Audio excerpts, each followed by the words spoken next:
AWE, you have honed your entrepreneurial skills and developed businesses that are set to make lasting impacts. This program, part of a larger initiative across approximately 80 U.S. embassies globally, aims to catalyze economic growth and foster sustainable development. I extend my deepest appreciation to iRise Hub for their exceptional role in bringing awe to life in Mogadishu.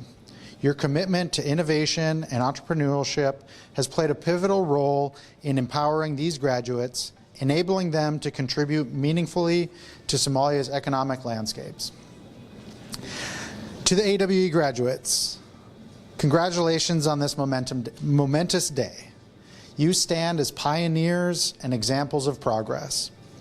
The businesses you've developed and improved through AWE are more than economic ventures. They are symbols of hope and innovation for Somalia's future.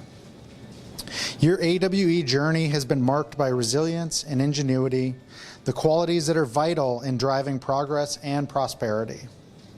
As you celebrate your graduation, I encourage you to reflect on the past 6 months, embrace the lessons learned, and leverage the connections made. The experiences gained through awe are not just academic. They are transformative stepping stones on your path to becoming influential leaders and change makers in your communities and beyond.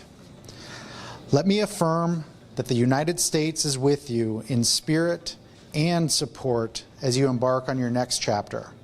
We believe in your abilities, admire your courage, and look forward to the positive changes you will bring to your lives and to Somalia.